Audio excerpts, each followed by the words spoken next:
पत्नी ने ना जाने क्या किया था कि पति ने उसे एक के बाद एक कई थप्पड़ जड़ दिए। हमेशा हर सिचुएशन शांति से हैंडल करने वाली पत्नी भी इस बार इतनी अशांत हो उठी, उसने अपनी चप्पल ही निकाल कर पति की ओर दे फेंकी।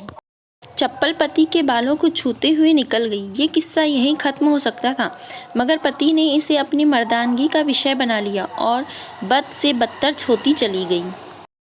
रिश्तेदारों ने भी आग में घी का काम किया। किसी ने कहा, जो औरत अपने पति को चप्पल से मार सकती है वो ना ही तो वफादार हो सकती है और ना ही पतिव्रता।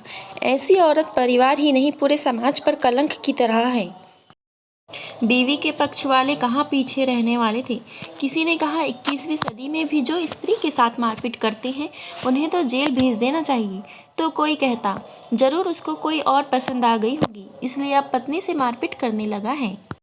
बात कोर्ट तक पहुंच गई। दोनों पक्षों ने एक दूसरे के खिलाफ केस फाइल कर दिया। पति ने चरित्रहीन होने का तो पत्नी ने दहेज और शारीरिक उत्पीड़न का आरोप लगाया। 2 वर्षों से अधिक समय के लिए केस चला था। इन 2 वर्षों के दौरान दोनों पति पत्नी अलग अलग रहे थे। इन 2 वर्षों के दौरान दोनों पक्षों के समर्थकों की संख्या कम हो गई थी।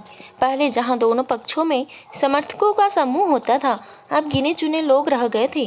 पति और पत्नी दोनों की आर्थिक स्थिति भी इस समय के दौरान नीचे गिर चुकी थी, जिन्हें वो अपना शुभचिंतक समझ रहे थे। पैसों की बात आते ही उन्होंने भी अपना पल्ला झाड़ लिया था। अगर कोई देने को राजी भी हुआ तो मोटे ब्याज की शर्त पर। आखिरकार वही हुआ जो सब चाहते थे, डाइवोर्स। हर कोई खुश था, दोनों पक्षों के रिश्तेदार, उनके माता पिता और दोनों के वकील। लेकिन 5 साल की सुखद शादी और एक सुंदर बेटी होने के बाद मिले इस डाइवोर्स से पत्नी मुक्त थी और पति शांत। शायद एक इत्तेफाक ही था कि इस खुशी को मनाने के लिए दोनों पक्ष के लोग एक ही चाय की टपरी पर बैठे, आमने सामने। इत्तेफाक इसलिए क्योंकि ज़्यादातर लोग जो एक दूसरे के विरोध पक्ष को सपोर्ट कर रहे थे, वे एक दूसरे को अच्छे से जानते भी नहीं थे। पति पत्नी भी इन सभी से दूर एक दूसरे के सामने मेज पर बैठे।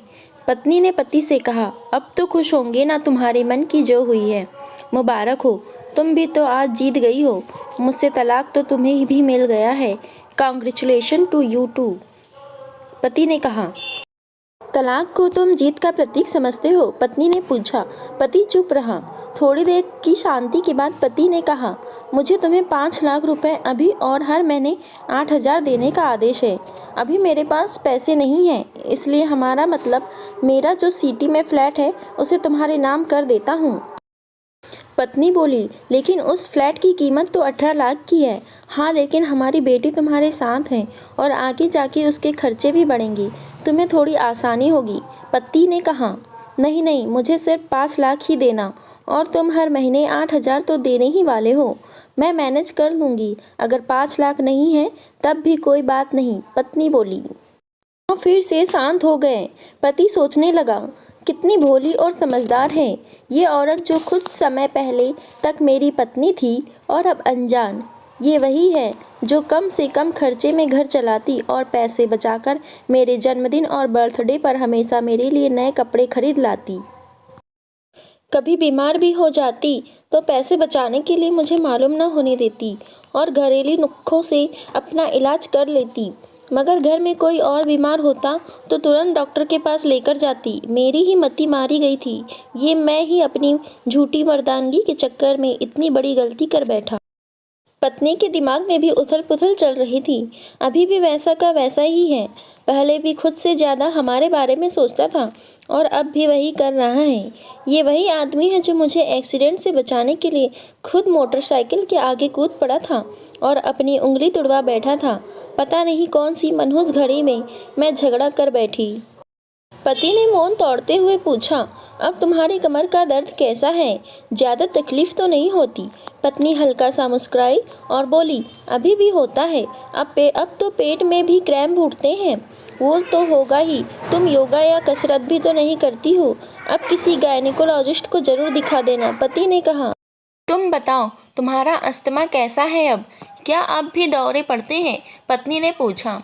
हाँ, पड़ते हैं, पहले से ज़्यादा, क्योंकि अक्सर इनहेलर भूल जाया करता हूँ, याद दिलाने के लिए तुम जो नहीं हो अब। पति बोला।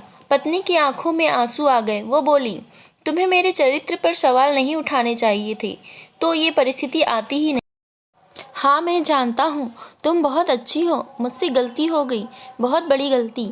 मैं लोगों के बहकावे में आ गया था। पति बोला। तुमने भी तो मुझ पर दहेज का इल्ज़ाम लगाया था। वो बोला। गलत था, और इस बात का मुझे भी पछतावा हुआ, पत्नी ने कहा। पति कुछ कहना चाह रहा था, लेकिन हिचकिचा रहा था।